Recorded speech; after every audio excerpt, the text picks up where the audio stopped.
Good evening, everyone, and welcome to the City of Melton Startup Academy program. My name is Niels Gorman. I'm a Business and Industry Development Officer at Melton City Council, and it's fantastic to have over 50 community members and aspiring entrepreneurs reach out to us in the lead up to today's masterclass, Business Planning 101. Before we start, I would like to acknowledge the Kulin Nations as the traditional owners of the lands from which I'm joining today. I would like to pay my respect to elders past and present.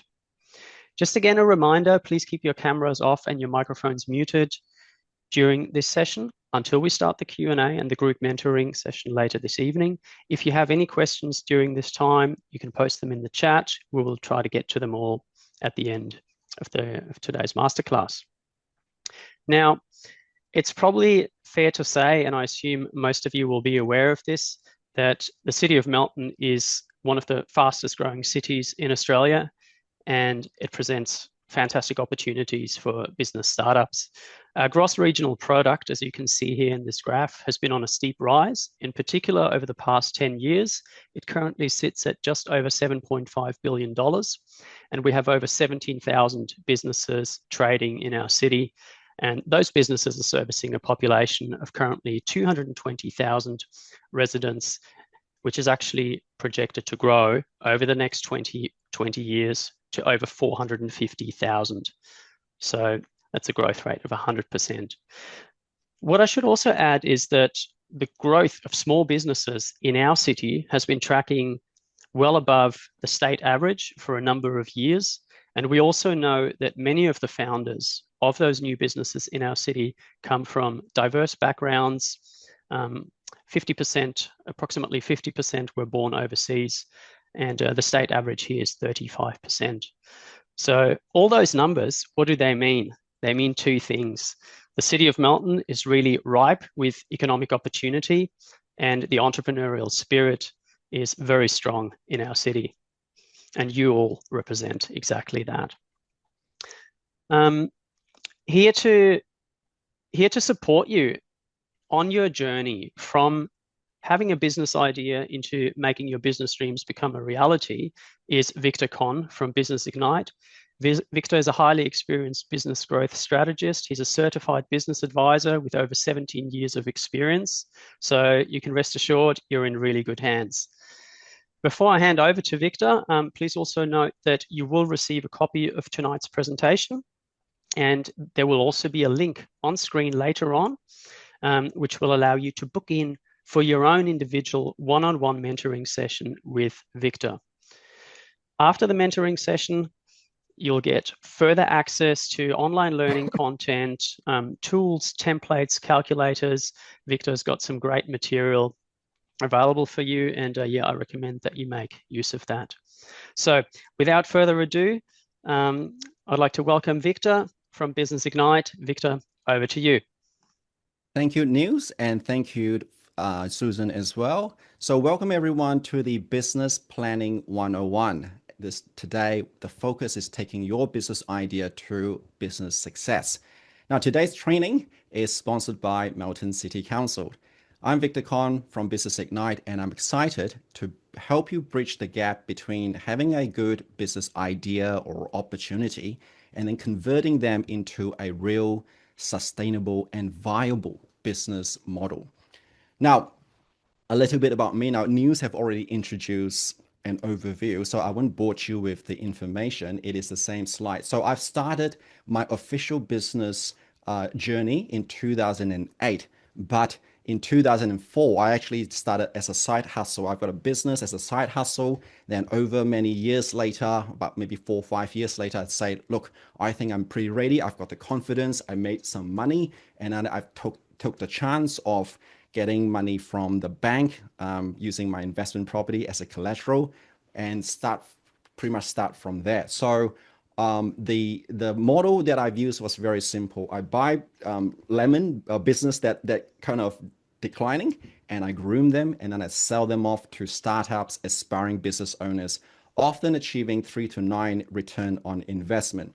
Now, I've also am a former certified practicing marketer with the Australian Marketing Institute for 4 years. So I've know pretty much everything or well-versed with WordPress website, direct sales, most of the Facebook ads, Google ads, and lead generation, and also email automation as well. The industry that I mainly focus on are IT, the digital, hospitality, hotel, real estate, education, and professional services. Academically, I've got a bachelor degree in management, associate degree in business, and I'm a corporate trainer with certificate 4 in training and assessment. So you are in good hands. I'm pretty much qualified to teach with the 17 years of experience. Now, who is this trainings for? If you're an aspiring business owner, you're thinking of starting your business, you're working 9 to 5, and you're looking to start something really strong, robust, you want to avoid the common traps. People often say 50% of the new businesses have to shut down within the 4 to 5 years.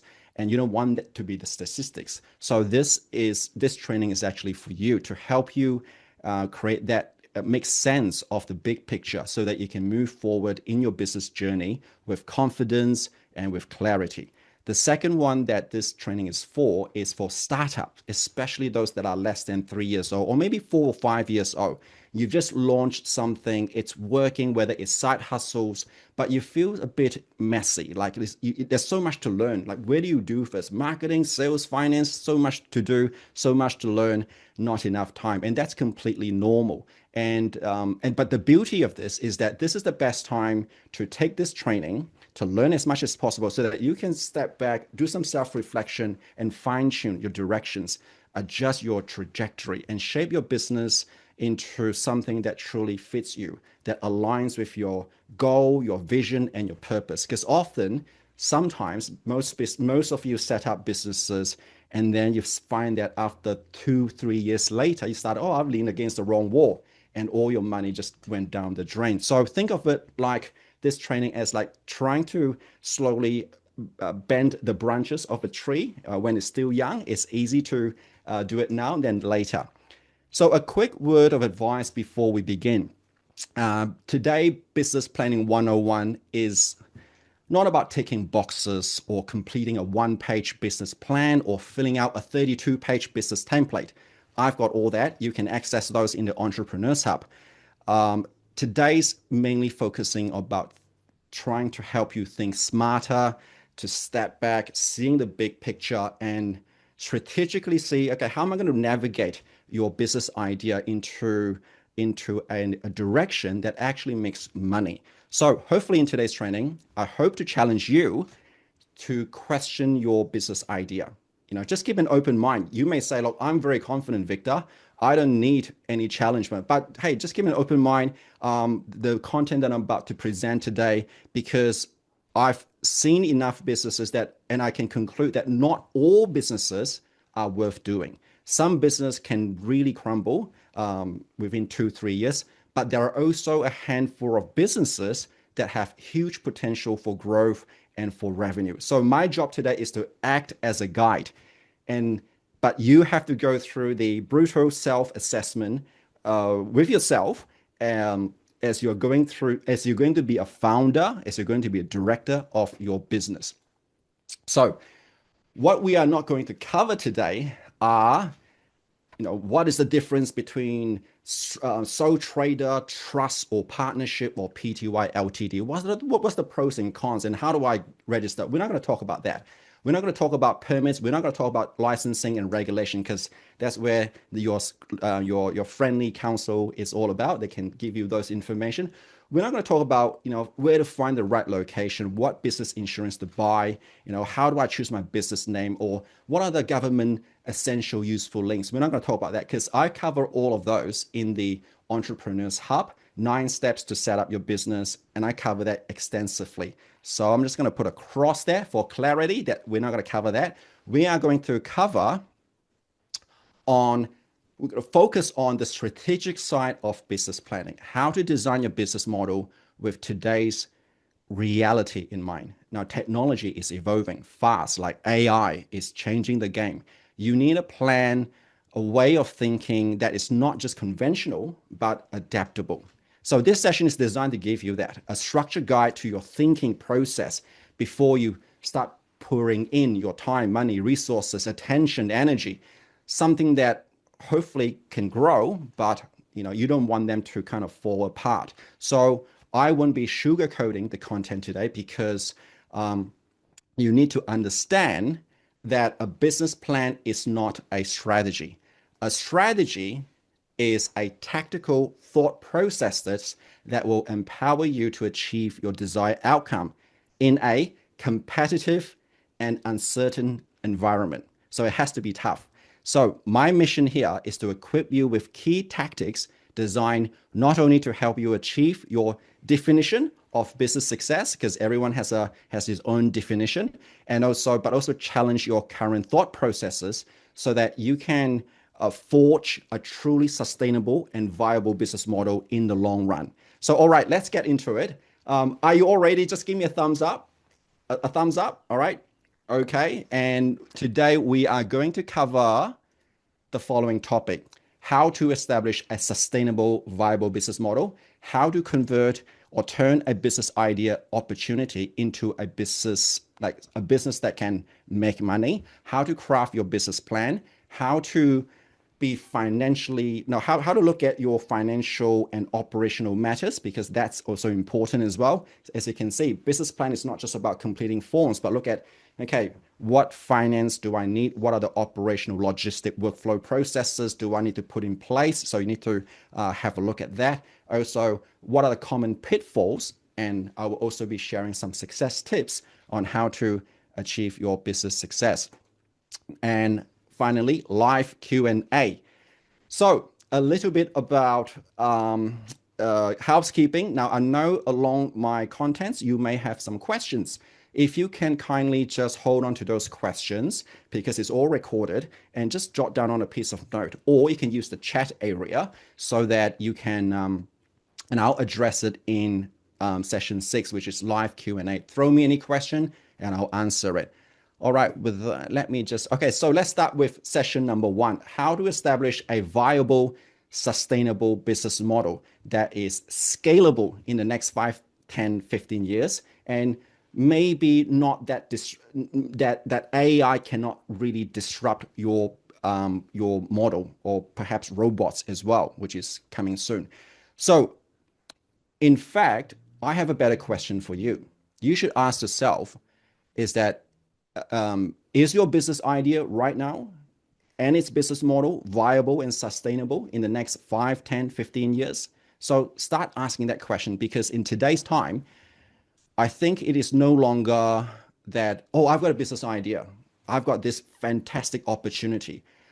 I'm keep seeing Facebook ads or YouTube ads saying that, I should try this or I should try that. It's no longer about that, but rather you should question is that, will it survive? Will it thrive in the AI generation and the upcoming robotic era? And I think it is a fair and insightful self-assessment question you should continuously ask yourself, because you really don't want to spend hours, time, and money to build a business that would be sidelined by AI and the robots coming soon to the domestic market in the next 5 years. So more specifically, your number one objective here is to ensure that your business idea is sustainable and profitable in the long run. So I want to give some definitions. What between sustainability and viability? So a business model that is viable is capable of working successfully or on its own without heavily dependent on one or two single conditions. So some examples of a viable business model is the legal services, like law, being a lawyer, accountant, migration service, accommodation, a car mechanics, plumbing service, or any banking, finance industry. Pretty much most of the business that you use on an everyday basis, or the service and products. So these are what we call business model that can function on its own. If the market crashes, if there is a typhoon or anything, it can still survive. It is still relevant, and it can also thrive as well. Now, what is an example of a non-viable business model? Now, non-viable business models are highly dependent on one or two conditions. It cannot operate sustainably or independently if a market, if a demand is gone or is lost. The model is either too narrow or too dependent, and it can't really give you that peace of mind when something bad happens. So I give you three graphs. One is an island that you can see that imagine you're running a hotel business in an island or resort business, but for your customer to come, they have to rely on a ferry, right? So there's a ferry service coming across. Now, highly dependent on ferries. Now, not just a hotel business, you're probably running a cafe, any hospitality, anything. You're selling goods and services. But for you to prosper, you rely on the ferry services.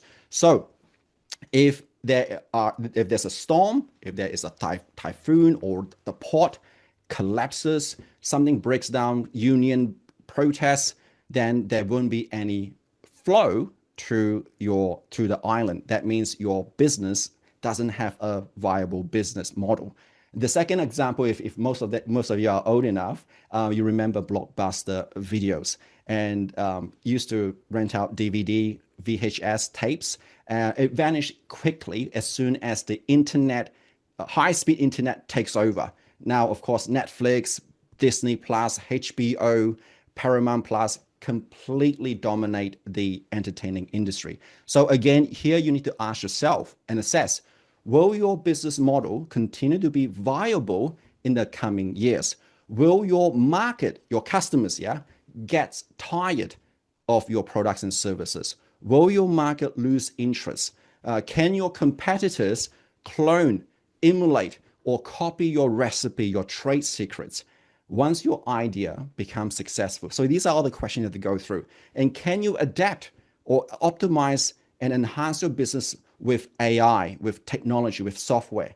Not only just to cut costs, but to survive and make it more viable and profitable. And if the answer is yes, I think you should pat yourself on the back, because today is not just about telling you all this information, but giving you the confidence that you are on the right track. So let's talk about sustainability, sustainable business model. What is it? It is a business model that can be maintained at certain level of profit, competitiveness, and strength for a long period of time without depleting its own resources or causing disruption in the service delivery. So simply put, that a business model that can create consistent value, maintains financial viability, and adapts to market changes. Whatever the market, whether market is up or down, it can still survive. Now, what are the two examples? Accounting industry. So any business, if the market goes up, people still need accounting services. Let's say legal services.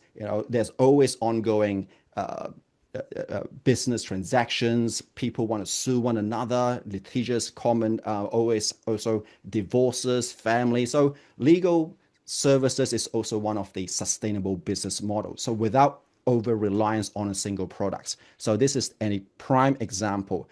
Now, what that means, another indicator to see whether your business model is sustainable is that when you nourish your business with money, with stamina, with your life essence, your chi, human resources, will it grow? Will it improve your systems, your workflows? Will it help to improve better delivery? Will it grow your sales? Will it improve the marketing? Will it also help to digitalize your business elements, such as will it improve your way of managing your people better? Will it helps with compliance better? Will it also ultimately improve customer satisfaction? Because after all, customers are the real indicator that really makes you define whether your business is sustainable. You don't want to, again, build a business that no customer wants to buy. So again, if you say, yes, Victor, by putting my energy into my business, everything here actually have an improvement of growth, then my friend, that is a sustainable business model. And I want to talk about elements now, how to make your business sustainable, more viable in today's competitive and challenging business environment. But before we talk about it, you need to understand that there are two types of business models. Type 1 business model is what I call the legacy business model. These are the ones that you use every day. For the past 20, 30 years, you see a combination of classified legacy business models. Beauty, health, fitness, education, training, food and beverage, and there are more: groceries, home service, industrial manufacturing. I mean, this is all business for sales if you hop onto the internet. So this is what we call the legacy business model, because they are always in high demand, they are evergreen, they are time tested for perhaps past eons of years. And the beauty is that there is a ready-made market for it. And if your business idea, business opportunity fall under type 1, this is a good indicator that, hey, there's a high chance of success. You already have a time-tested customers interested to buy your products, your offer, your services. And but the flip side of type 1 is that it is often highly competitive. And in order for you to really thrive, you have to think about your business from a strategic perspective, and constantly question and fine-tune your point of difference. Take a plumber, for example. Where you live right now, and you say, all right, I've got a water leakage, or my hot water tank doesn't seem to work, and you type plumber near me. Now I can assure you, or I won't say guarantee, I can speculate that the moment you type plumber near me, you probably have 10 plumbers pop up within a 10 kilometers radius of where you're living. So that means that, hey, the plumber, if you're a plumber, you have to be really good. Your diagnosis, your analysis of, or your troubleshooting has to be so precise that the customer is happy to use you and refer you for many years to come. Otherwise, if you are not very good with your diagnosis, let's say, for example, you don't have a hot water, like the flame in the gas hot water tank keeps going out haphazardly, and you ring up a plumber because they got satisfactory reviews. They come in and say, yeah, we need to change this part and that part. Okay, now if that doesn't work, okay, now let's change this part. Still doesn't work. Okay, now you probably need to change the other part. Now you reach to a stage where you say, I'm not here for your guinea pig. I'm not here for you to try and error. And even though you have good intention, like, look, I'm just trying to save you money, right? Rather than change the whole entire brand new hot water tank. But they don't think from that angle. They just say, you're just treating me like a guinea pig. And immediately they will say, well, I'm going to find another plumber. So you have that challenge of saturated market. So that's the flip side. But the good thing is, if your business model / opportunity falls under type 1 legacy business model, all you have to do is to become 10% better, is to constantly have an innovative mindset. Keep testing, keep improving, keep innovating, keep niching, finding a gap to serve your customer better. And that's all there is. Now, type 2 business model is what I call the innovative business model. The innovative business model, the attributes are often far-sighted. They are future-based orientated. It is not about solving today's problem, but rather trying to solve a problem in the future. So I have no idea what your business idea is. So you kind of think, okay, is your business idea fall under innovative? Well, if it's far-sighted, trying to solve future problems, and rather than like reactive problems, but proactive problems, then you fall under the type 2 innovative business model. How do I get that buttons? So now a plumber or legal service, I like using these two as an example, they are considered as reactive. When something's broken, something's not working, people are reactive. Oh, I want this to be fixed. So that means that, hey, if there's no problem within a suburb, then they won't have any business. So they have to find enough people with reactive problems. Whereas innovative business models, they are thinking future, they're far-sighted, and they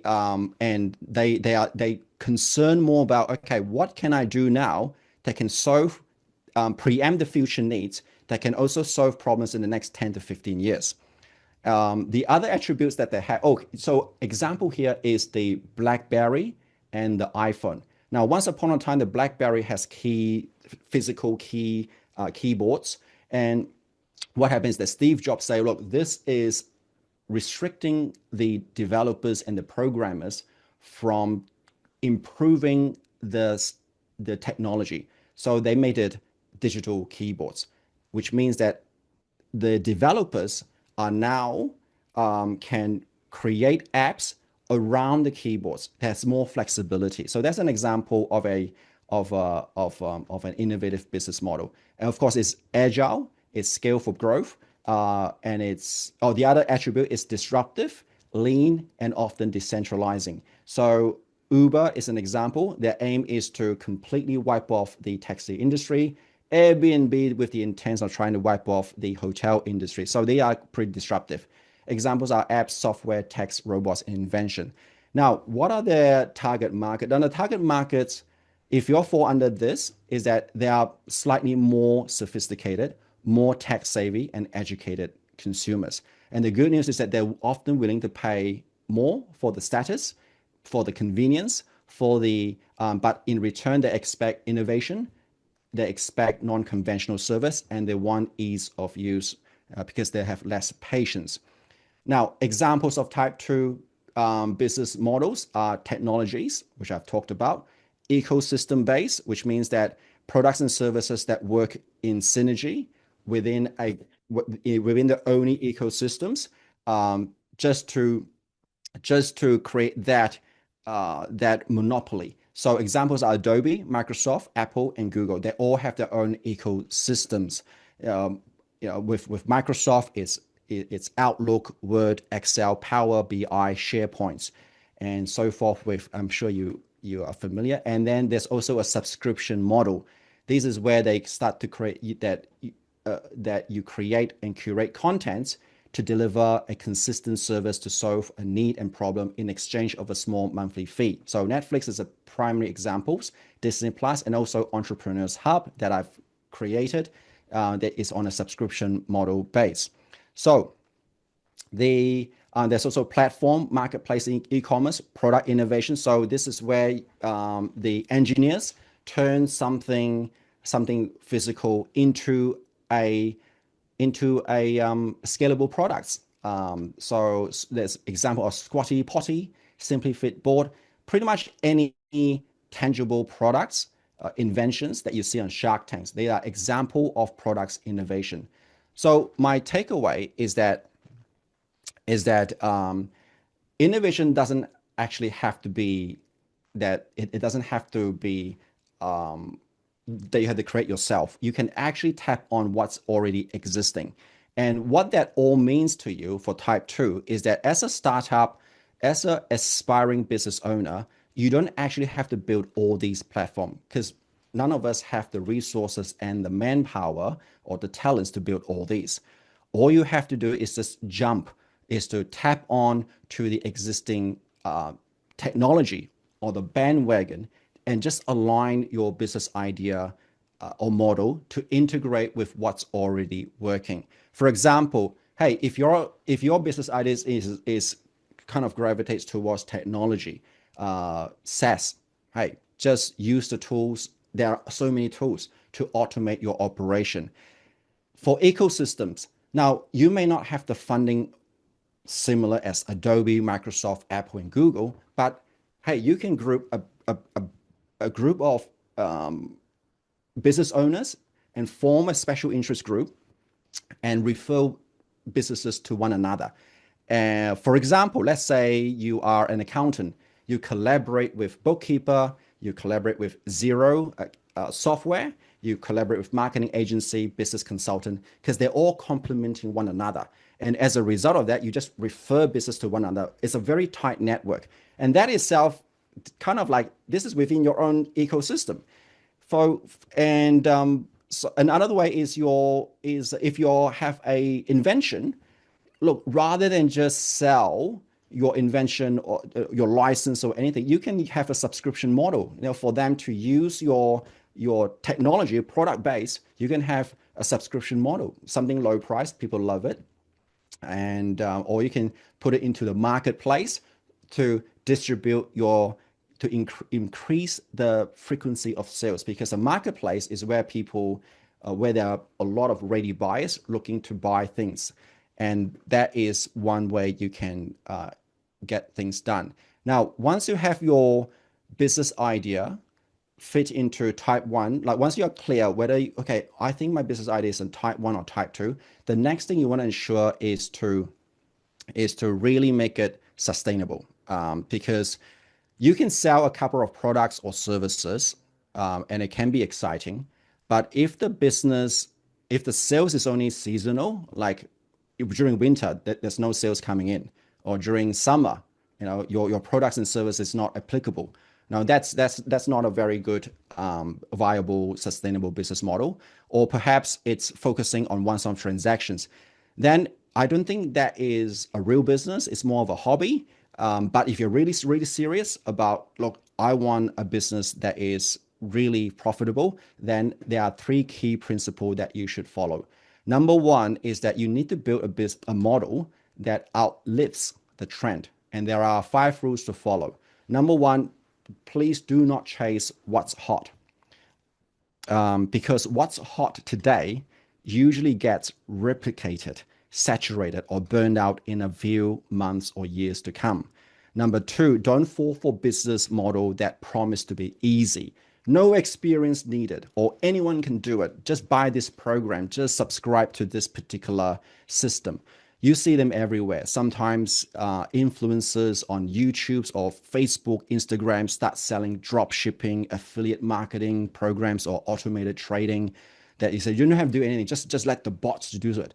The classic network marketing programs. The brutal truth is that if a business model is easy, it requires zero experience, then anyone can do it, then you can bet that the market is highly saturated, and that's you are swimming in a red ocean where sharks are eating one another, or dog eats dog, and you're the bait because you are pretty much a young ginger, a brand new person coming into the ocean where it's already so bloody. So now, having said that disclaimer, doesn't mean that that particular business idea won't work. It just means that you need a lot of effort and a lot of patience, blessings, and resources to transform yourself from a live bait, like a little fish, into a shark. And that takes a lot of effort. So number 3, I want you to choose either, like your business model, choose either a legacy or innovative business model, because I think it will really last. It will really be, it will be sustainable in the long term. So stick with the example that I've just demonstrated to you, that because all of those business model type 1 and type 2 actually satisfy what everyday people want, need, or desire. And that's the important part. And number 4 is I want you to investigate whether your business model is strong enough to survive. This is a self question, is to survive market shifts, technology waves, or AI or robotics, and even economic storms. Now, ideally, this is just my way, can your business survive during wartime?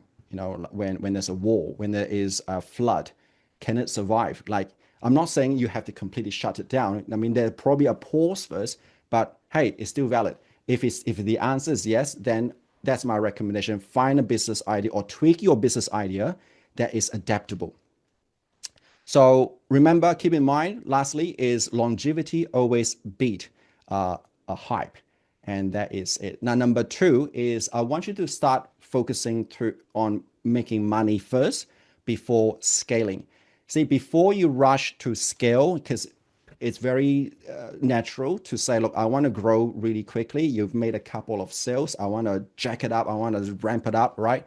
Make sure that your idea actually makes money, which is beautiful. So start small, test it with real customers and real transactions, because if it doesn't work in a small group of customers, I don't think it will work when you dump money into it. So the next advice I would say is don't chase perfection. You must always validate. You're not here to look for likes or compliments. You're looking for proof that people is willing to pay for your products and services. And once you have a proven model, then that pretty much earn the rights for you to grow to the next stage. So the golden rule here is profit first, growth or scale second. Because if you grow without having a profit, then it's going to be an expensive hobby. Number three advice is plug into an ecosystem, an existing one. What that means is that don't try to do everything else alone. Sign up to marketplace platforms, register with sales agent networks or affiliate programs to distribute your offer, service, or products. I'll give you an example for this. One of my second or third business was a hotel business. Now, why I was so confident is because, hey, I'm just going to list my property or my establishment with whatif.com, booking.com, agoda.com. Like pretty much there are almost 20 to 50 online sales travel agents slash platforms that I can list. Hey, I money came in. Yes, they take one large chunk of the commission. Initially, it was 12%. Then slowly, once I hit certain target, 20%. Then eventually 25%. Then 35%. But hey, you pay for that. You pay for that kind of like traction, and it gives you money into your pocket, and it gives you lots of confidence as well. You can see, wow, money is coming in. So think about, okay, I've got a business idea. What's my distribution channel? How am I going to quickly, who's going to sell it for me? Now, of course, ideally, you should be the main salesperson first. Then once you get the hang of it, you can hire a salesperson. But you should also think about who are the sales agents or affiliates, marketers that can help you distribute your products in exchange of a commission. Now they may say 50, they may want to have 50% commission, and that is up to your research to see whether that is an industry practice or not. But that is my hints for you. Use technology whenever you can, automate what you can, collaborate where it makes sense. Always focus on synergy, not solo success, because a person is limited. We have limited attention, limited stamina, limited patience. So always work with a network. And that's why I bring this back to the venture Melton, where there's a network. You can always go back to there, talk to people, and who knows, if the affinity is there, hey, you probably, you can partner with one another business owner and take it to the next level. So next thing is, so the summary of this session is, the big question you should ask yourself is, can you make money with your chosen business model? Is it viable, sustainable, not just today, but in the next 5, 10, 15, 20 years? What happens when AI is already here, and robotics enters the equations?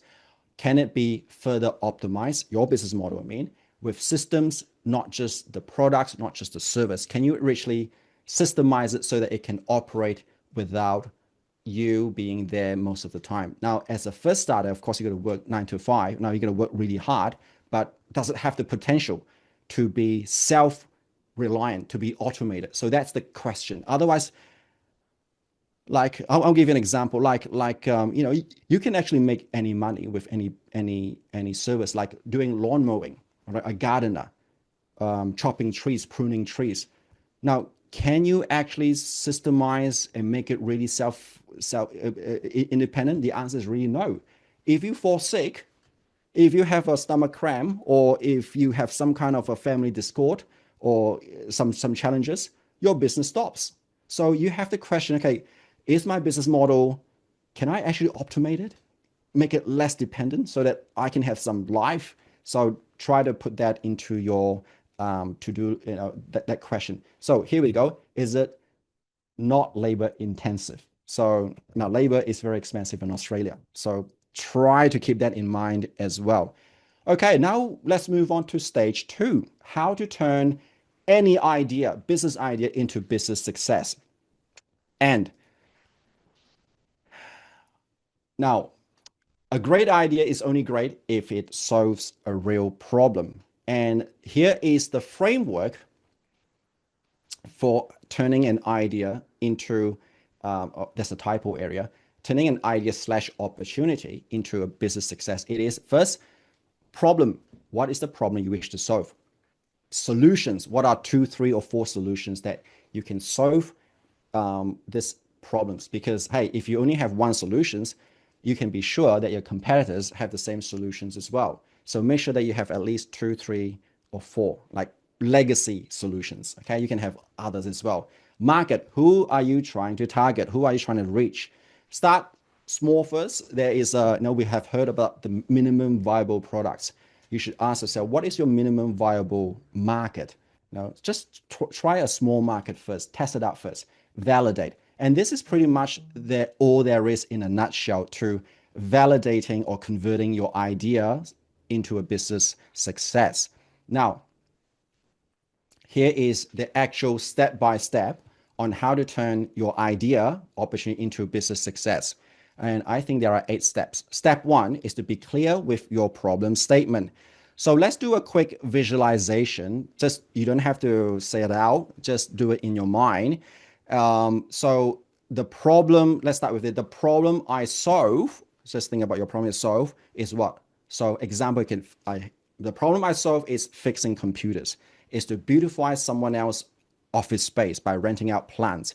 The problem I solve is fixing toilets, is supporting new mummies through confinement services. Then here, for people who are using the same example, who are in a confinement period, like someone just gave birth and they need a lot of support, confinement period, or people who doesn't know anything about computer, IT, website service, or graphics service. So you got to be very clear with this, because clarity helps to steer you on the right directions. Because when you start running a business, you got so much noise coming at you. All right. And if you're not clear of where am I heading, and with that problem statement, you said, look, I can't serve you, although I love to, because I'm putting money on the, I'm not, I can have $500, I can build that for $500, but I'm leaving money on the table. So, but I'm going to say no, because this is who I want to solve. So that is where it says be clear with your problem statement. Now, the next part is what makes you different. This is the part where, what's the point of difference? Okay, and that should be an easy answer. Otherwise, if you're just a Tom, Dick, and Harry, it's very hard to compete. Now, the step 2 is establish clarity. I highly recommend that you have that you do this. I have a template. It's called Business Model Canvas that you can download once you have Entrepreneurs Hub access. It is here on Foundation page. You click on that and the download buttons, and you have a copy of this. So you have to go to the nitty-gritty side of asking, what is your value proposition? Who is your customers that you wish to target? Where is your distribution channels? Talk about distribution channel. I know do you have a sales agent on a commission basis that can sell on your behalf? Who are your, what is your cost structure? What is your revenue streams? Do you just have one revenue streams or 3 revenue streams? Because if you only have one, if this gets cut off, then it's hard to breathe. Yeah. What's your cost structure? What are your key resources? Key partners? Are you going to do it yourself, or are you going to? And partners is not just business partners, but partners could be suppliers as well. Who are your key suppliers? Because you rely on them for you to convert the raw material to sell to someone. So you need to get this clear. If you already done it, pat yourself on the back. If you haven't done it, it's available to download on the Entrepreneurs Hub. Number 2 is conduct market competitive analysis. Now, you may say, this is so cliche, Victor. Everyone says that, of course, but did you do it? Are you doing it?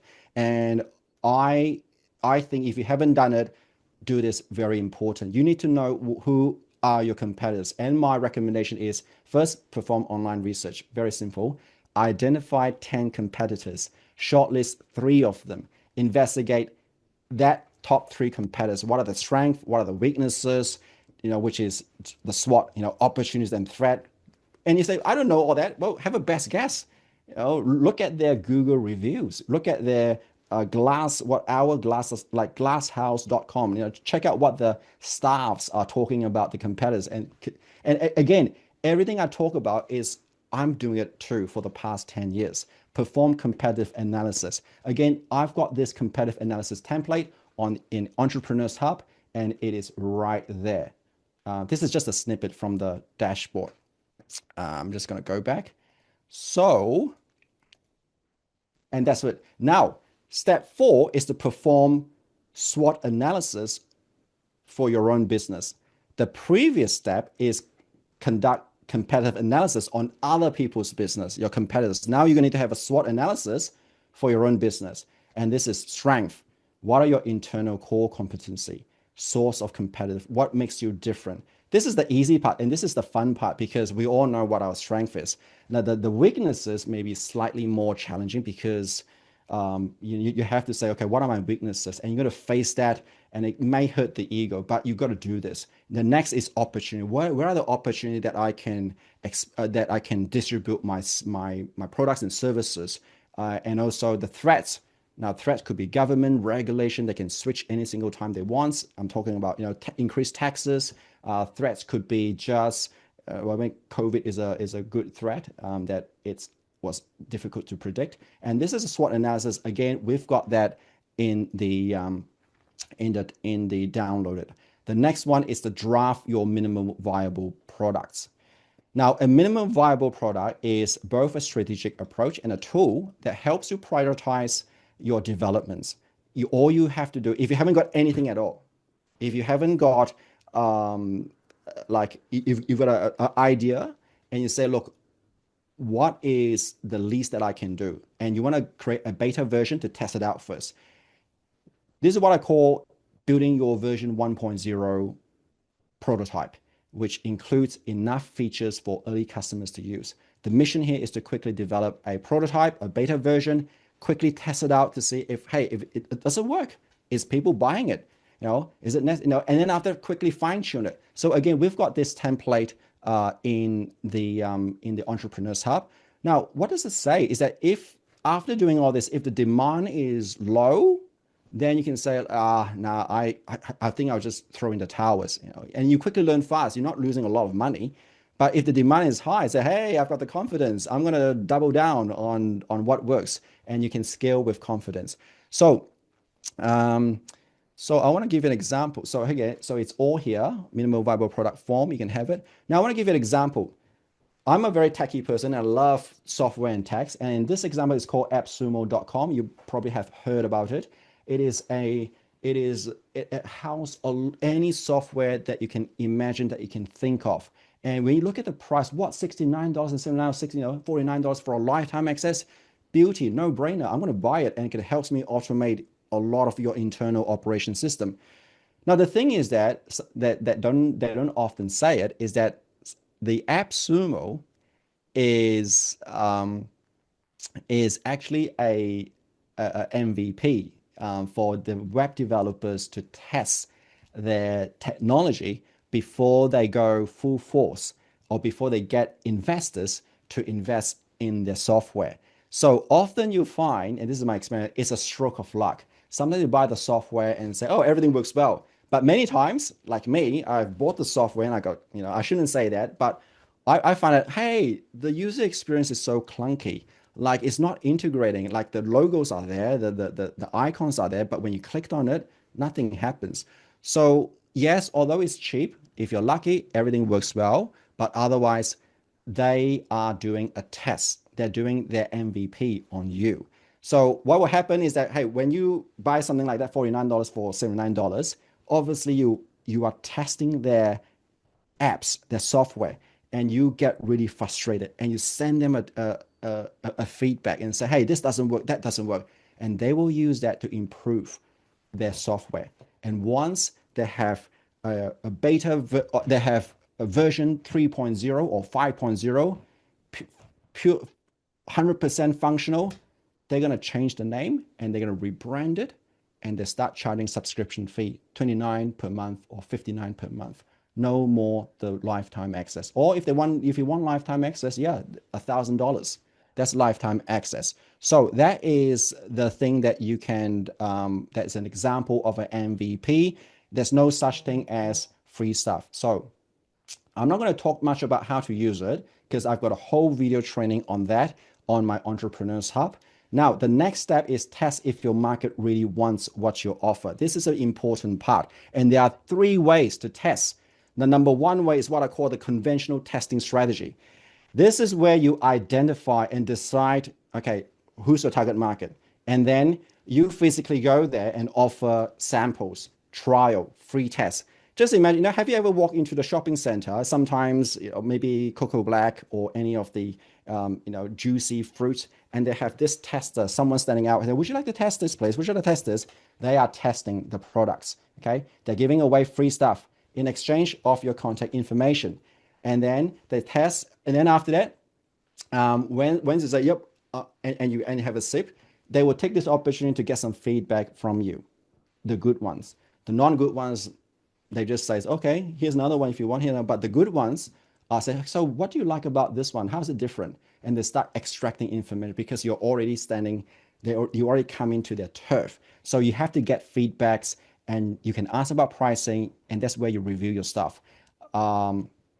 So how do you know it works is you get bookings, pre-orders, and you also get a bit of sales as well, or they complete your registration form. The second test is what we call the digital test.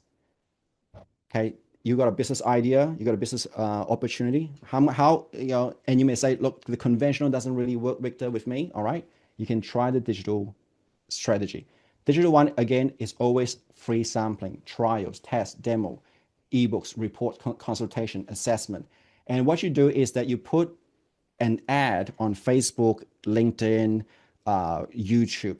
Just write something and just say, hey, if you're happy with this, you can actually you can actually try this out. And then if they clicked on it, they complete the form. Yeah, it's a success. You convert to sales. That's all good. You put Facebook. So how you do it is you put Facebook ads, and that's how it is. The next test is what we call the pitching testing strategy. This is where you have a product or a service that is already tested. We've got some track sales. You go to events, trade shows, and you do a pitch like Shark Tank. And what you do is that you actually pledge. You ask for a pledge. You're trying to attract angel investors, venture capitalists to give you money. Sometimes government can also give you grant as well, or if none of them works, you try crowdfunding to kickstart your testing. So after testing your offer, the next thing you really want to do is to gather feedback, which I talked about it. You need to get some positive feedback, which is pretty cool. Hey, what do you like about this stuff? Oh, is ease of use, everything, all good. The positive feedback is often the nice one, but it's the constructive feedback that you really need. You want them to tell you the brutal honesty of what they do not like about your products, about your pricing, about the convenience, about the locations, about everything as well. And you start asking questions. And this is only the answer. Then after that, list ideas for improvement. If you have the chance, if they give you the patience and the time, you can say, hey, what is your, how do you think we can improve? Hey, if they're very nice, they will say, look, one thing you can improve is a smile. Okay, I'll smile. Okay, and the other thing you can improve is, maybe the wrapping is not that attractive. No, I taste the fruit bar. It tastes delicious, but the wrapping is a turn off. Okay, fantastic. And once you've got that feedback, you do self-reflection, whether it's tweaking, improvement, fine-tuning, adjustment. That's all there is. Now you can use Google Forms. Microsoft Forms or Google Forms or SurveyMonkey to do that. Best face-to-face or on the phone or Zoom. And then after that, once you've got that, so I've talked about that, pricing, market, what's your preferred process? Okay, so once you've got that, the next stage is to determine what's your definition of success. You've got a business idea, you've got a business opportunity. What is success to you? What are the success indicators? To me, put simply, success in this context is that your market wants what you have. They're willing to pay, they're willing to buy, willing to book for whatever reasons. And these are the indicators. They will, sales is number one, pre-orders, they will pay you commissions, they will pledge, they will invest $10,000 to your idea. Everything that's monetary, transactional, or if it's something, it's reservation, you get booked and booking. So we go to the part is that, okay, what if you didn't get a satisfactory outcome? You get sales 1, 2, 3, but not enough to make you sustainable. What do? Well, the solution is to repeat step one. Step one, or in this case, step two, which means that you have to revisit your competitors. You're going to go back to your market research. You're going to reform, you're going to readjust your SWOT analysis and say, hang on, is my strength, weakness, opportunity, and threat based on my perspective, or is it, is my strength really, is it true or is it false? Is it just false thoughts? So that's where you got to talk to people and adjust that. You're going to revise your MVP as well. You're going to retest your products over and over again, gather feedback, and repeat the cycle. Now, or it could be just marketing. Sometimes you may have a fantastic products, you may have a fantastic technology, but due to exposure, lack of marketing, nobody knows that you exist. Perhaps nobody even know that you that you have a product that is so fantastic. Now we have a marketing training, which is online marketing in session 3. You can ask Karen about that. But we've got session 3, which is a masterclass on online marketing as well. And what you do is that you just continue the cycles. After 3, 4 attempts, and there's still no sales, not up to your expectation, it's time to go back to the drawing boards. Okay, no need to spend time because or if you don't have the answer, book a time with me. Every month there's 30 slots for one-on-one mentoring. It's completely free, and I think there's one for November, January, February, and April. So sometimes you just need a new someone with a third perspective, someone who is abstract, looking from a different angle to look at what could be the problem. So let's move on to stage 3, crafting your business plan. So we're going in perfect timing. How to articulate your passion into words. Now, of course, you may say, business plan, Victor, everybody is so mundane. It's just so, what's the point? Everything is in my mind, in my head. I know step by step, I know everything. I know what tasks to work on. I know my customers. Isn't it a waste of time to put it in writing? I think that's a good question, and let's define it as, and first, let's define what is a business plan first, so that you can judge whether you should spend your time to write one. So what is a business plan? A business plan is actually a thinking tool. It's not about impressing an invisible person or a banker. Sometimes you can use it to impress a banker, but most probably the main objective is to help you think clearly. Helps you when you put your ideas, thoughts, processes on paper or in writing in Microsoft Word, then it helps you to see all the blind spot, as if you are a third person looking at your business to see whether it's a worthwhile journey or not. I would say it is a blueprint for building clarity, your direction, and also some kind of an accountability. So it definitely answers who, how, and why it matters, because planning, it gives you focus. It reduces guesswork. It's also a shared vision, a communication tool.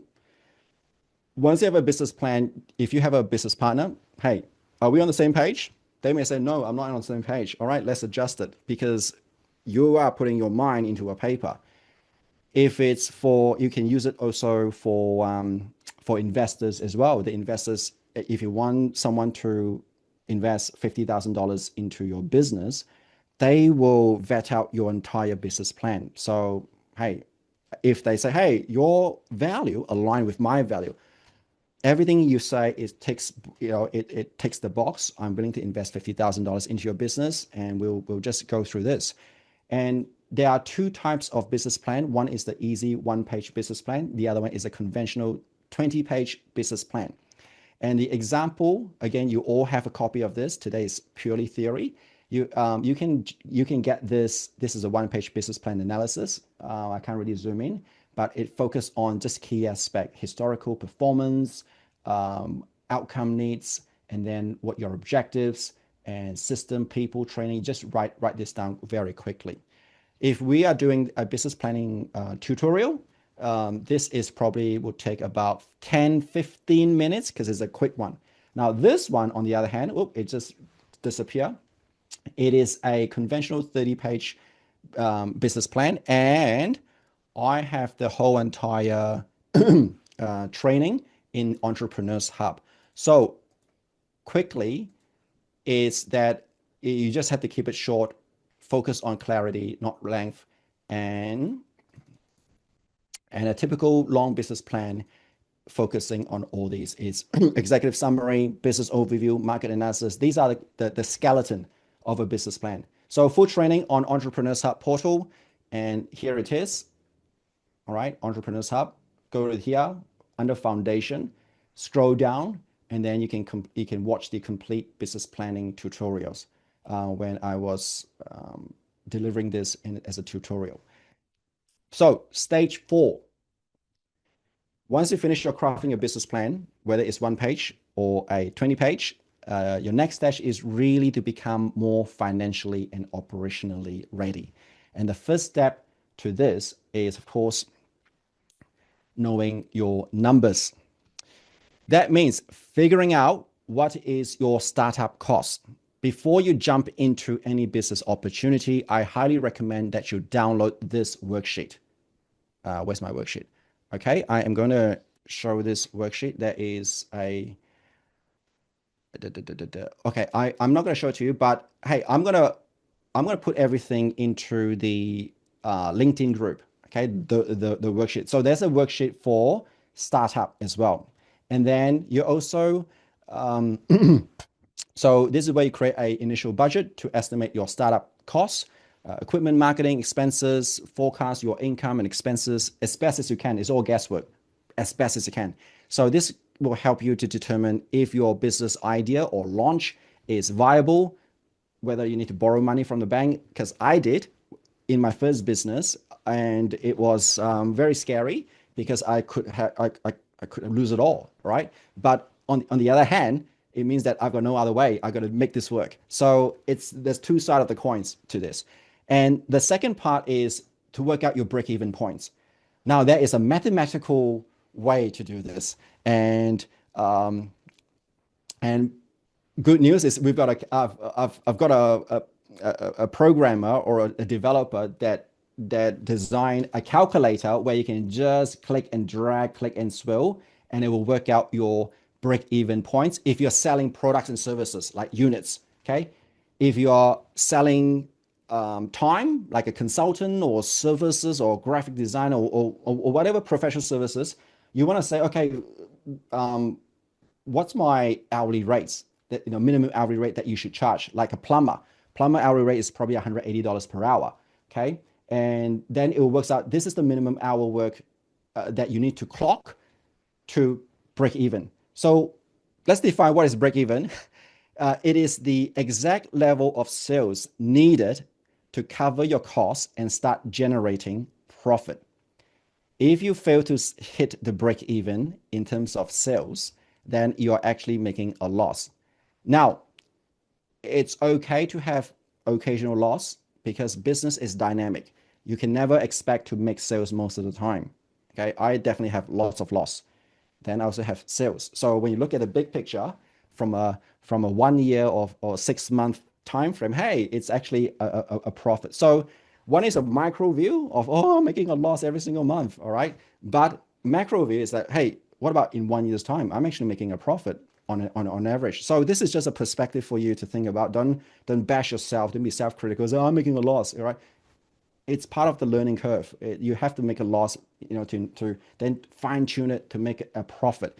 The next thing is you need to forecast your cash flow. It kind of overlaps with this. It is the same worksheet that you can download, but it's pretty much income minus expenses.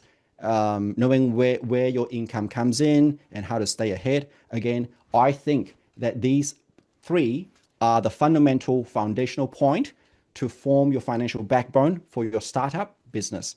And then number two is I want you to think about your operation, think about your workflow, think about your processes, because operation is what makes your business run smoothly. If you find yourself repeating a task, eventually you will. Of course, the first few months, years, you probably don't even have time to think about it. But after, when you repeat the process over and over and over again, you say, "Oh, this is getting really mundane." So when you hit that part, you have to say, "Well, how do I systemize? How do I, repetitive work?" And this is where you start to think about systems and processes to help to save you time and sanity. I'm not sure if you've heard about the word business freedom. I teach business owners on how to achieve business freedom. Work 2 to 3 days, and the rest of it, leave it to your staff to handle. So systems and process all about documenting steps, training your team, onboarding, keeping knowledge in one place so that when the key people decides to leave, they can, and your business doesn't fall apart. After there are people, once you start hiring people, start hiring employees, they will scan your weaknesses as well. And as soon as they feel that, Victor relies on me, without me, this business won't function, and they'll start to dictate terms and conditions. Come home. I mean, like late to work, early to leave, and it's just not good business practice. So you somewhere along the line, you have to systemize your business so that, hey, they are indirectly dispensable, and which means you are transferring their knowledge or experience into a knowledge base. Now, I can talk more about this workflows, SOP, but there's another level. The next thing you need to think about are key activities and resources. This is where you have to write, clear procedures, create a roadmap to show what's been done, what's happening now, and what comes next. The next part is to plan your scalability early. Now, I did talk about don't focus on scalability before you make any money. So disclaimer, I'm only touching this on the assumption that you are satisfied with some sales coming in, because there's no way you can do everything yourself. Once you have sufficient sales coming in, revenue coming in, you can start employing people. Okay. Once you start employing people, this whole thing comes into the picture. All right, I'm having so much headaches. It's like looking after a child center, a kindergarten center. It's so much drama. So you need to have system process. You have to plan all this in place, and we've got softwares on this and so forth. So let's talk about the funding, the funding part of it.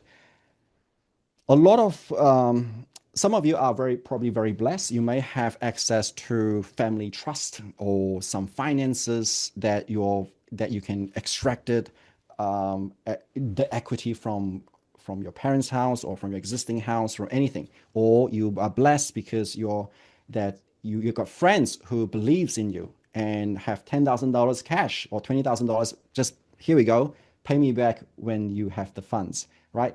But many other people may not be in that situation. Therefore, they need to know, okay, where can I get money from? And there are a few ideas. Not all is suitable. So I'm going to introduce a couple of terms to you. One is called bootstrapping. This is where you use your own funds. Like you save hard, you live frugally in life, and I won't say penny pincher, but you spend wisely. So you have a bit of fun to take that chance. So this is what we call bootstrapping. You use your own fund. The second part is you can explore government grants, and and there's a lot of application to complete. But hey, if you engage a grant writer or application writer, I think that may increase the chances. And they've got like 50,000, 100,000. I'm not going to quote because, but you can explore that just doing some keyword research. The next one is you can grow using traditional lenders like bankers, ANZ, CBA, uh, and all these conventional top four banks. Non-bankers, there's also have non-bankers as well. You can try that. Angel investors or what we call the venture capitalists. They will invest in you if they see that they can benefit out of you. Remember, the angel investors is not someone that can easily pass their transfer their hard-earned money to you. They want something out of you. So if you're ready, if you're prepared to work like a workhorse for the first 3 or 4 years, and you're really passionate about, go for it, because it's the other side of the coin is that it will accelerate your growth if everything works out. If your business idea is like time tested, hey, the angel investors see that, oh, I can make money, not from you. Oh, hang on, make money from the products and services. Okay, so you can also venture partnership. Partnership is you got the skills, but you don't have the money. But your partner has the money, but doesn't have the skills.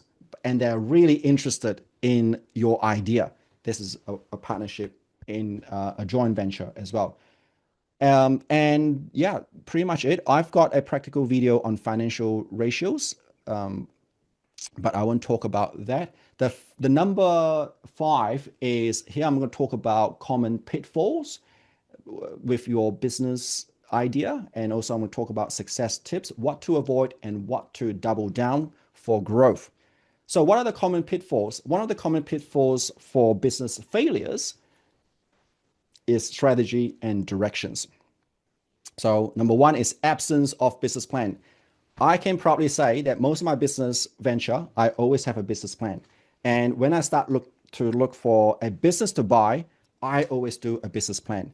And embarrassingly speaking, I usually spend about 3, 4, 5, 1 week doing my business plan. Now, please do not follow my example. This is just me. I'm a very pedantic, calculated person, but that's just me. So, but I have a business plan at least before I buy a business, and so you need to have a business plan because you want to ensure that it's not impulse, it's not that you're not running on impulse, your emotions, but in fact you're running from your analytical and practical mind. Number 2, you don't have a big picture thinking. You're only focusing on what's today, but not tomorrow. So you have to think big. Where is your, okay, you got a business idea, business opportunity. Where is this going? What's the vision? And is this aligning to your spiritual, I shouldn't even say it, yeah, your spiritual, your big, your family goals, your personal goals as well. As I did mention, you don't want to start a business that kind of in conflict with your values. So you got to have that big picture thinking. Number 2 is that you are serving everyone. Most people say, okay, who do you serve? Oh, anyone who wants to buy my products and services is the wrong answer. You have to be very specific and says, look, I'm only serving, let's give an example. Let's say you got a graphics design service and say, I only want to serve solopreneurs or people, or I want to only focus on trades business. I'm going to call all the roof restoration, all painters and all the plumbers and see if they need a website. So it's a very targeted market. And if someone were to come along, like an accounting, someone with an accounting background says, I come along and say, hey, I need a website. And you say, oh, okay. Well, it's up to you to say yes or no. But just my point is, don't try to serve everyone. Just pick 2, 3, or 4 segment. The next one is a common pitfall is skipping the validation. If your business model is a legacy, is type 1 legacy business model that someone is already doing it and is very successful, and you can see, wow, they're making lots of money. Look at the customers. Disclaimer, you don't need validation. It's already validated. Okay. You can do validation just to ensure to see whether you have any gaps that you want to fulfill, but the validation is mostly for innovative business models. The next one is copying competitors directly. Okay, this kind of flows in with the validation process. So using the same example, let's say, for example, a cafe, you want to start a cafe business and you say, wow, the ABC Cafe or John and Smith Cafe, so many customers, like it's people lining up. I'm going to start another cafe just opposite to it, and I'm going to offer the same products. They serve avocado smash. I'm going to avocado smash. They serve juice. I'm going to have the juices like those dragon fruit juice. Everything exactly the same. Now, you will probably not have as much success because why? Your competitors have already has an established ground for maybe 10, 15, 20 years. So you coming in and say, I want to start the same because I'm seeing lots of success. You may not make it because people will make if you one try, all right? But people fear testing something new. They want certainty. So now in that case, maybe validation do come into the picture in that sense, all right? But just something to keep in mind. The next one is tracing trends. I talk about drop shipping, I talk about affiliate marketing. It was really popular. It keeps coming onto my my reels. And I looked at it as, and they keep promoting, no skills required, no experience required, etc. But it is a trend. Now, do I hear it anymore? It doesn't. I don't hear it anymore. Yeah. So the next one is weak value proposition. You must have a point of difference.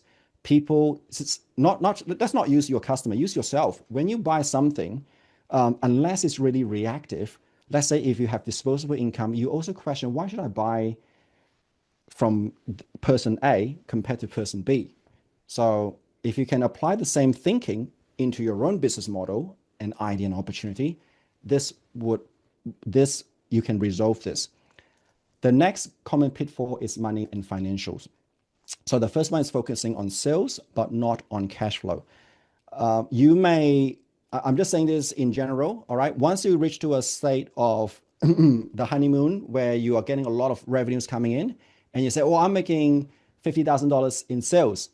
But because of how you set up your business, your expense is $45,000. So your cash flow is actually, $5,000. Worse, if the revenue is all based on credit terms, which means your customers don't have to pay you in 14 days. Like they've got up to 14 to 30 days to pay you. Now, you may have impressive sales record or revenue for the month, but the money is not reaching your bank.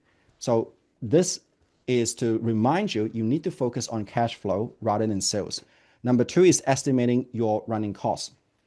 I am very guilty of this as well. I also estimate my running costs in some of my past businesses.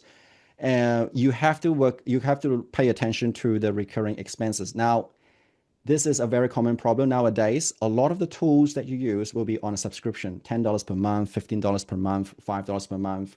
And if you are not mindful about it, your monthly cost would be $350 per month easily.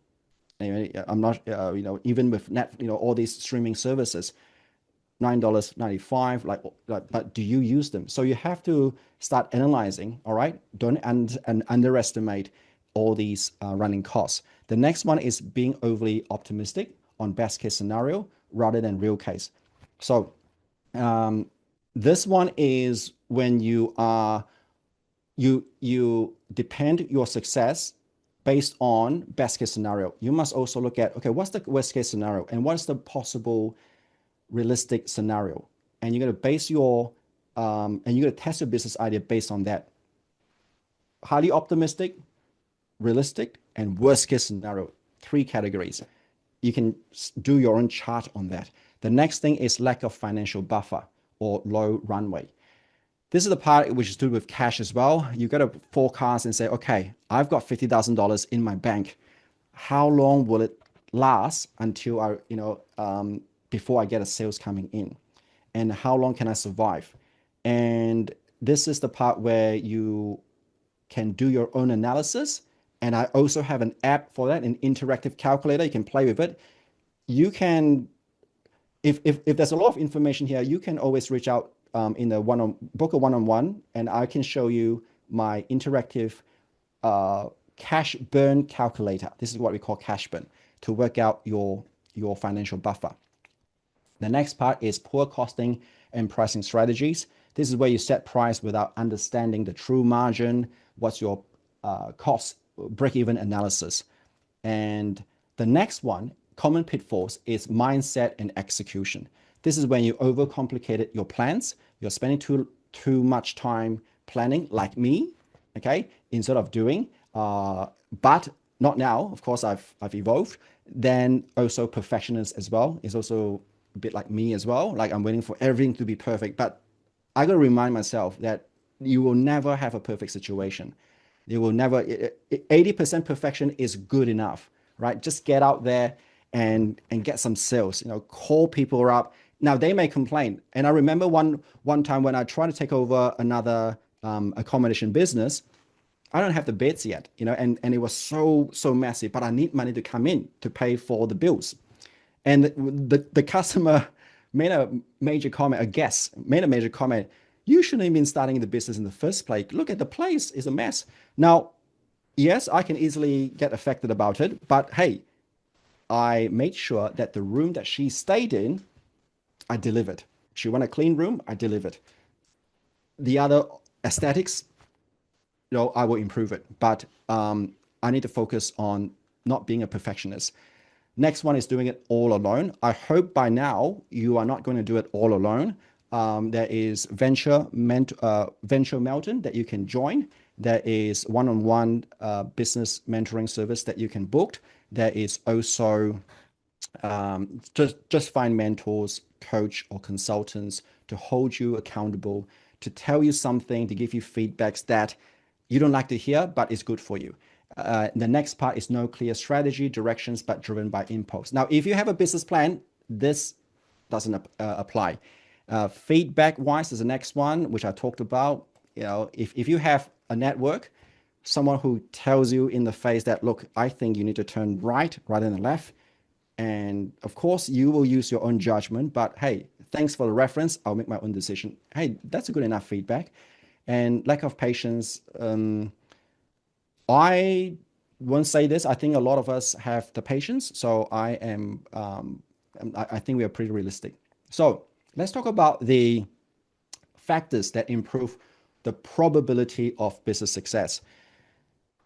My recommendation is to start something with passion.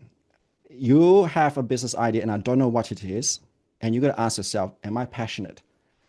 Do I enjoy doing this, even if I don't make lots and lots of money for time being? Yeah. And if the answer is yes, you tick the box. Okay. Don't do it just because, oh, it's profitable. It's going to make me lots and lots of money. You don't want to sell your soul. I shouldn't say that, but there's a situation where you're doing it just for the sake of money, rather than your true passion that aligns with your goals. You don't want to get into that situation because it will feel really empty and hollow inside. So do find something that is you're passionate about. The next one is play to your strength, which is competency. Focus on what you're good at and then outsource the rest. Now, there are a lot of outsourcing service nowadays.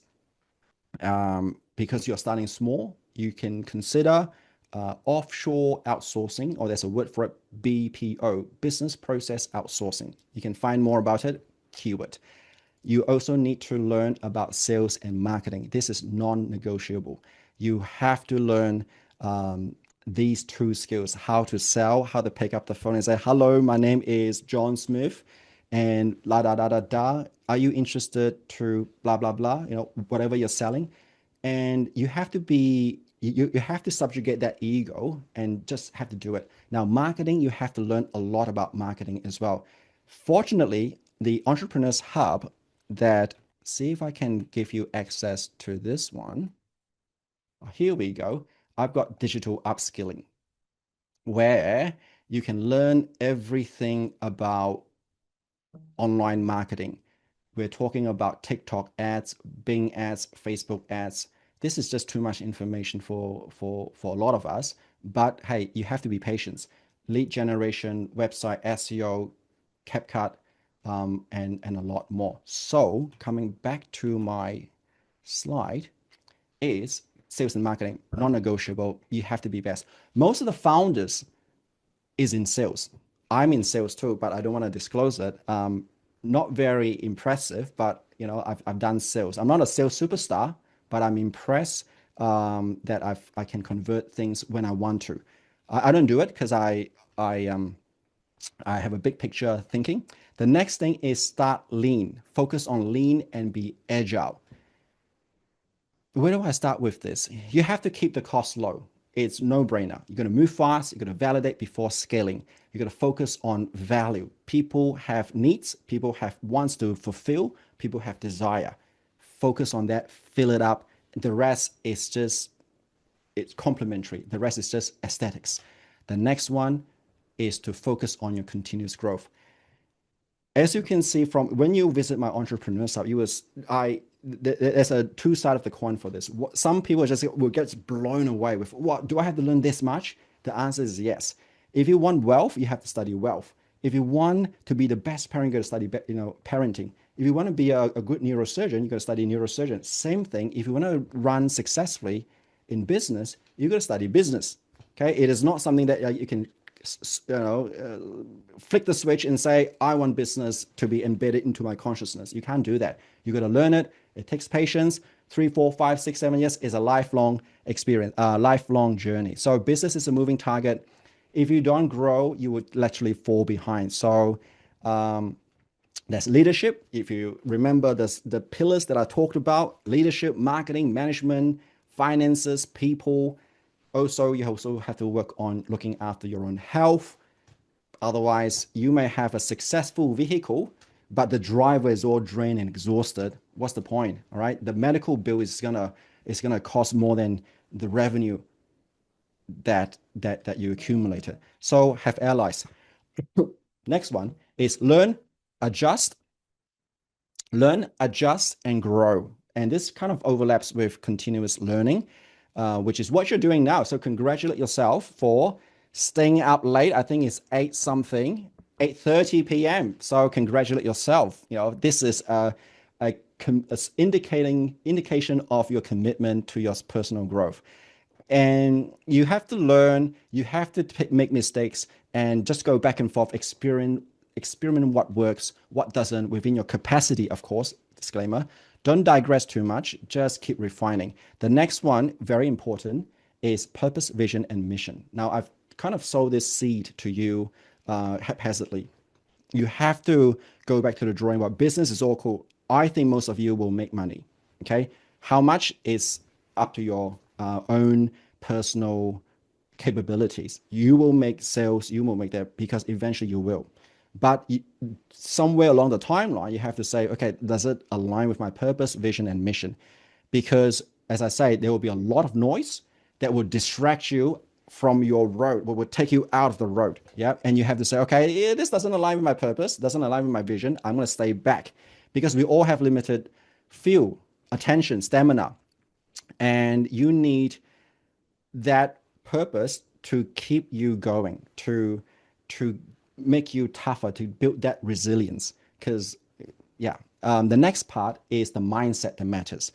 Now, this is where you have to regulate the ego to ensure that you make business decisions based on the right thoughts, right views, and the right actions. The ego is one of the number one challenge that impede on your growth. I remember I have to lower down my ego to tackle certain narcissistic customers. Okay, I want to react, but not very professional. I got to subjugate, and I have to, yes sir, we have to do it with a smile. Okay, just to balance out that dark force coming in. So when I talk about right thoughts, views, and action, what do I mean by that? So someone with the right thoughts or right mindset is when, let's use an example of recruitment. Someone with the right thought is, okay, I'm going to hire people that is going to be better, smarter than me. Okay, that's the right thoughts. The wrong thought is that I only want to hire people that say yes to me, that agrees with me, that is a yes sir ma'am, no sir ma'am. Now that's a wrong thoughts. Now the right view, what does it mean? Example is that you see success or challenges in your business journey as a collaborative team effort. You see, and you will always see that your success is also their success. I'm talking about your people, yeah. Your people's success is also your success. So it's a teamwork. Your work in there is no I. We are together on this.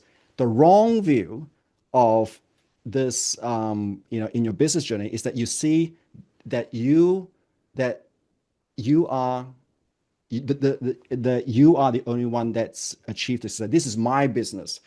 This is my achievement. Any feedback that doesn't align with my truth is a personal attack. And the reason I've got this sales is because I've got fantastic systems. But you fail to acknowledge that it is your team's diligence and your people talents that contributed to your success. Now, one can argue, the dark force can argue, say, well, I pay them, so that's really not valid. No, you pay them, but it's very hard to find people who are talented this time with good attitude. So right view versus wrong view, you got to balance that. Very difficult. The next one is right action, which means that right action means that if your product and service is not selling well, you have to have that discipline to say, all right, I am going to throw in the towel and I'm going to reallocate the resource to something else, or I'm going to go back to the drawing boards. Not someone that's keep funding because they want to save face. Like I don't want people to know that that my business project wasn't successful. Who cares? Nobody really cares, right? Don't try to save face. Focus on that your business. What's the right thoughts and action here? So this is all there is. The next part is interactive Q&A and live coaching. We are going to take a 2-minute break. And I'm not sure if Niels want to say something about this. Now, after 2 minutes break, we're going to come back and you're going to throw me some questions. Okay. But I think, Neil, is this where you come in? Yeah, yes, Victor. Just a moment. I'll be there with you. Fantastic. Thank you so much for this really great presentation. I totally loved it. Particularly liked sort of some of the calculators and the tools and templates that you sort of showed. Everything that you shared about the minimum viable product, the importance of understanding your cost structure, looking at achieving a healthy profit margin before scaling up first. All really, really good recommendations, and can't wait to sort of see how many, whether we have some legacy businesses here in the room that are sort of ready to put in the extra 10%. And maybe we also have some type 2, digital innovators here. Can't wait to meet everyone in the Q&A. Before we start this sort of more interactive part of this evening session, just a reminder for everyone, and you can see it up here on the screen, there's a QR code. You can scan this QR code now, and that'll allow you to book in for your one-on-one mentoring session with Victor. And then, as we already mentioned, after your mentoring session, you will also be able to get access to further online learning content. And obviously also you'll be able to join the City of Melton Startup Academy LinkedIn group. Information on all of that will also follow via email. So the next slide, please. Thank you, Victor. This is another important topic here, and we've also had a question in the chat in regards to this. Now, once you get to that stage when you're ready to start trading, please do take the time and check in with counsel and tap into our business concierge service. The business concierge service essentially is an online self-assessment. It's a form that you can complete on counsel's website. It's a really critical step, as it will help you identify all the permits that you need to obtain before you start operating. This includes not just planning permits, but also registration, for example, with our health team, assessments by our building team, and other teams such as local laws, or it can even be animal protection or the events team. So yeah, please make use of this service, and you can access it by searching the word concierge on the Melton Council website. Yeah, thank you again, everyone, for joining the program, whether you're joining us live tonight or whether you're watching the recording. Yeah, please remember, we've got our next session coming up in December. Again, it's a Thursday. We're kicking off at 7 p.m. And in this session, you'll learn about getting your business online. Hope to see you there. Until then, all the best.